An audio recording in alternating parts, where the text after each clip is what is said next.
What's going on, everybody? My name is Joey Nato, and this is Point Made. Now, the point I'm going to make today, I don't know if it's really necessarily a point, but it's something that, there's a storm right now in the NBA. There's a gray cloud floating over the NBA, and that cloud is caused by the supervillains right now, the NBA. And I've heard some things like, oh, they're not really taking on the supervillain thing. They're kind of straying away from that. These are villains in the NBA. Of course, I'm talking about the Golden State Warriors, all right? Quick backstory about the Golden State Warriors and myself. Actually, I could save it for another video, but I'll say last year I wasn't rooting for them in the finals, to be honest with you. I was rooting for the Cleveland Cavaliers because I got family in Cleveland. I got close connections to the city of Cleveland, and I just saw my first NBA games in Cleveland. So, I mean, it was all just Kyrie Irving is one of my favorite players. So, I don't know, man. It just I wasn't rooting for the Warriors at all. But I will say this. This team is dominant, and they're so dominant to a point where they don't even have to be a great defensive team to possibly go all the way because they score so many points, okay? Yesterday was the 8th time that they played a team and beat them by 20 points or more. 8th time. Well, 82. No, it hasn't been 82 games, buddy. It's been like, what, 20 games, 21 games? Scary, man.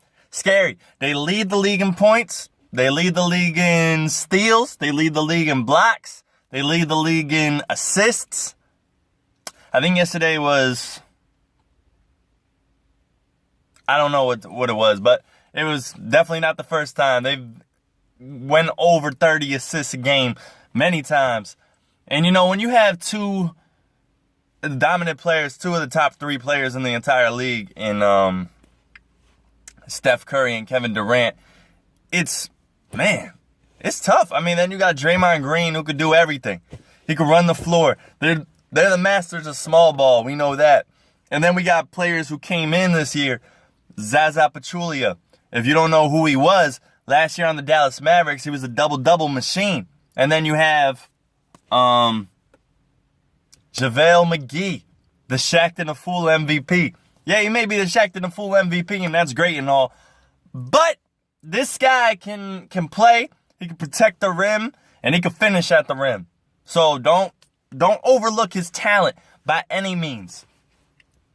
It's a really scary squad to watch. I try to watch them as much as possible because it is entertaining, and I always want to see what an underdog could do against them. Yesterday I saw him play against the Suns, and it gets ugly, man. Those runs are just, it's hard to keep up with because when they go on a run, a lot of them are 3 balls, so they could score 20 points like that in 3 minutes or 4 minutes flat. So, I mean, man, we're talking about some of the most dominant players. We're talking about maybe the best shooter in the NBA, and Klay Thompson. Yeah, I say that. I know he's streaky sometimes, but when he's not streaky, I would probably go as far to say he's the best jump shooter in the league. Man, he can attack the rim too. Man, we're talking about a guy who scored 37 points in 1 quarter, so come on, he's got to be in the conversation. I mean, this video I kind of just did on the fly really quick before I went into work and everything like that. Got my Dunkin' Donuts tea and all that. But I will say this about the Warriors, and I was talking to my dad about this. We feel like he feels they may be flawed. And I think that's true, but not offensively. I think it's just defensively. And they score so many points, it's at a point where they don't even, it doesn't matter. It doesn't matter if they're flawed defensively. They could give up 115 points to somebody in a game and still be able to win. That's how dominant this offensive team is, man. So, wouldn't be surprised to see another record reminiscent to what they had last year, to be honest with you.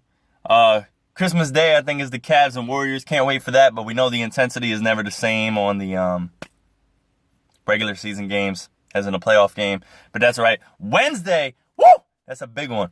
That's the Clippers and the Warriors. Now, remember, the Clippers are my pick to win it all this year. We'll see what happens, man. So, did I miss anything? I don't think so. Point made.